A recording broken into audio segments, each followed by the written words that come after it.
বলে সৃষ্টি সেই আদেশ পৃথিবীর চারিমুখী জীবনে সৃষ্টি করা হয়েছে। ঘাস লতা তরু কীর্ণ কীট পতঙ্গ আদি চারিবিধ জীবনে কাল অতিবাহিত কৰিছে। কিন্তু সামান্য সময় পালেই মানৱ দানৱতে পৃথিৱী কটোৱা হুংকাৰ তুলি নিজকে প্ৰাধান্য বুলি দেখুৱাব নহয়নে বাৰু ৰুদ্ৰদেৱ? সঁচা কথা সৃষ্টিকৰ, সঁচা কথা। আপোনাৰ দায়িত্ব আৰু আচৰণে আমাকো চমকিত কৰি তুলিছে। পৃথিৱীৰ প্ৰতিটো প্ৰাণীৰ অন্তৰ্বোধ হৈ সমানে জ্ঞানদান কৰা নহ'ল নেকি? ঈশ্বৰ মুনিৰাজেহে দিব পাৰিব।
পিতৃদেৱে উপযুক্ত সময়তে উপযুক্ত বাক্য প্ৰয়োগ কৰিছে।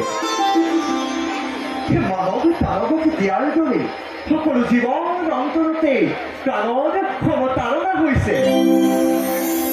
জ্ঞান পদাৰ্থ সকলোকে সমানে দিছে, কিন্তু মুনিৰাজে মানৱ দানৱক এটা বিশেষ বস্তু প্ৰদান কৰিছে। সেয়া হৈছে বিবেক। সুন্দৰ সুন্দৰ বৰ্ণনা তোমাৰ। নাৰায়ণ, তেন্তে মোৰ অনুমান সঁচা, কিন্তু আমি এই মহাকালৰ ভালখন পাই শান্তি হ'লে অলপ পোৱা নাই। পৃথিৱীৰ প্ৰাণীসমূহৰ মাজত বিবেকবান হৈ মানৱ দানৱে অতি জঘন্য কাম কৰিবলৈ কুণ্ঠাবোধ কৰা নাই।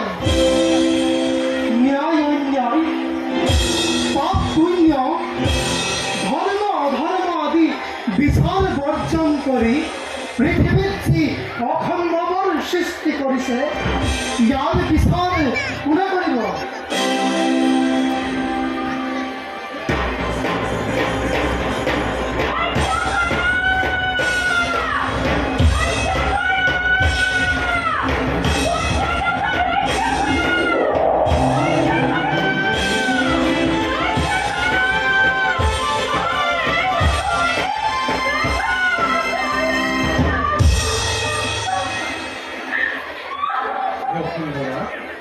বসুন্ধৰা, কি হ'ল তোমাৰ? কিয় আজি তুমি এনেদৰে কৰিলা প্ৰৱেশ?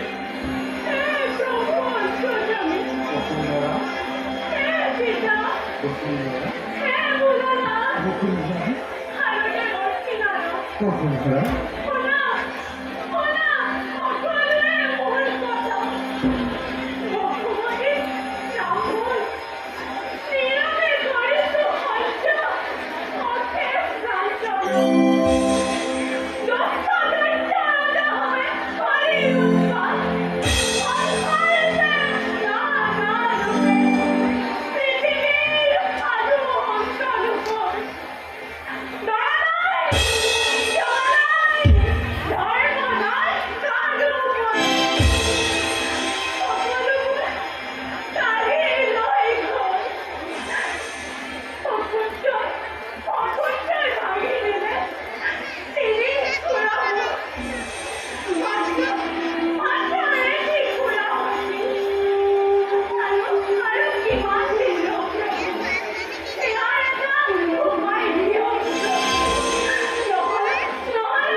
অতিথিৰূপে ধৰি তোমাৰ কথা শুনি বুজিব পাৰিছোঁ জানতমা তোমাৰ, কিন্তু ইয়াৰ সংবিধান প্ৰভু বিষ্ণুহে দিব পাৰে।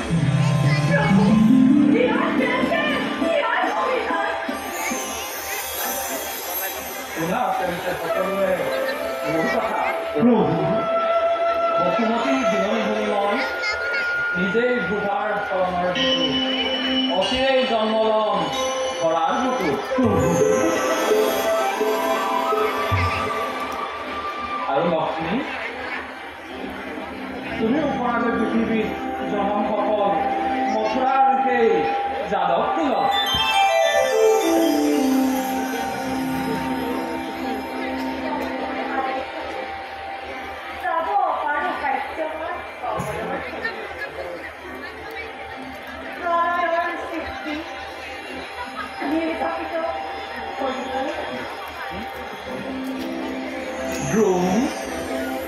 আৰু ধৰা যাব নন্দ যশোদা হৈ গকুলপুৰীলৈ।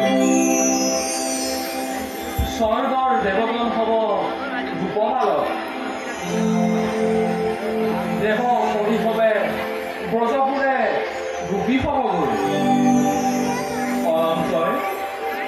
অনন্তই অগ্ৰজৰূপে ৰোহিণীৰ গৰ্ভত বলোৰাম নামেৰে জন্মগ্ৰহণ কৰিব।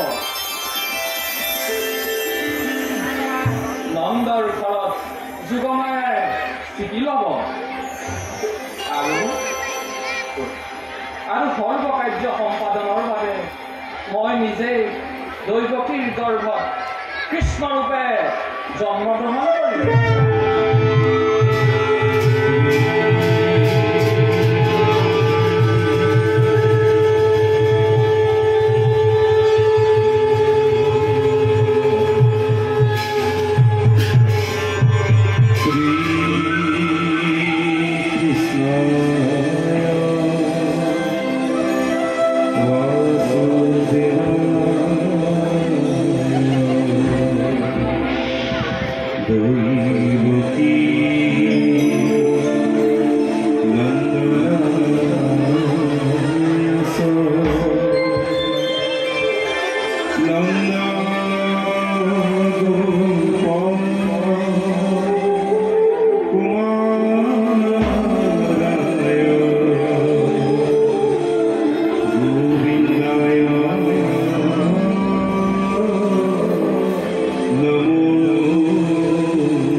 গতিকে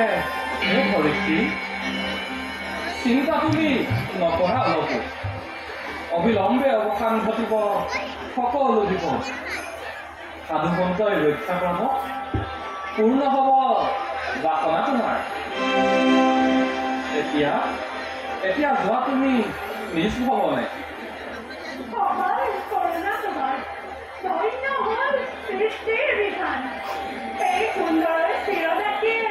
বিদায়হে মাগিলো।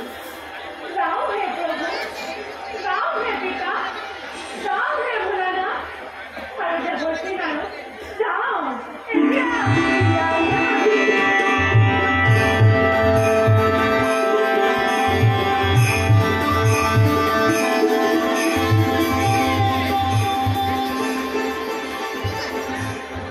यदा यदा